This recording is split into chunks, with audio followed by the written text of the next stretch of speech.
Il y a du droit. Michel Burgon. Bonjour. Le permis de construire est une autorisation d'urbanisme délivrée par la mairie de la commune où se situe le projet.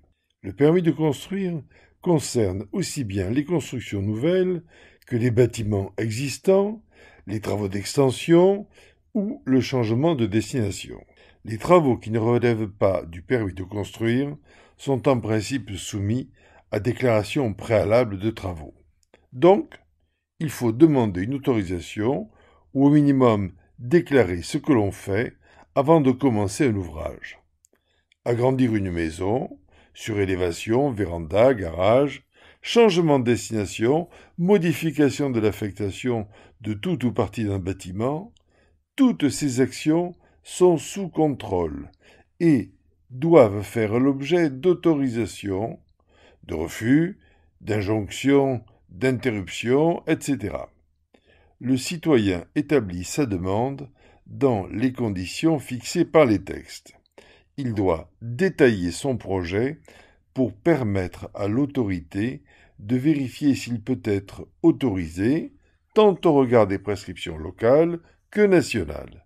Ainsi, le respect de la densité, de l'impact environnemental sur l'esthétique, de l'écologie, de la circulation urbaine ou de la gestion des services publics, du ramassage scolaire, des secours et bien d'autres.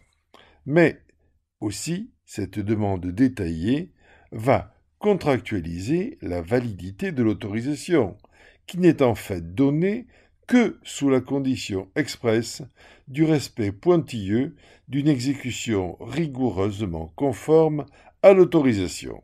Respect des dimensions du bâtiment, de la pente du toit, des couleurs de façade ou de volets, jusqu'au nombre et au type d'arbres qui arboreront le jardin. Tout sera contrôlé avant la délivrance du certificat de conformité. En effet, le titulaire d'une autorisation d'urbanisme doit adresser une déclaration attestant l'achèvement et la conformité des travaux à la mairie pour signaler la fin des travaux. Cette déclaration est obligatoire pour les travaux ayant fait l'objet d'un permis de construire ou d'aménager ou d'un dépôt d'une déclaration préalable de travaux.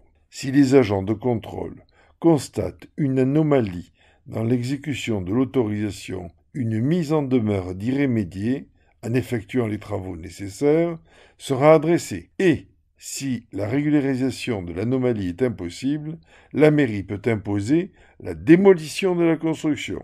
Pour connaître les autorisations nécessaires, pour les solliciter, pour les respecter, le citoyen doit consulter tant de textes, veiller à tant de prescriptions, et s'il comprend mal, s'il se trompe, il sera seul responsable de son erreur. Il lui est donc nécessaire de se faire assister par un professionnel. À la semaine prochaine.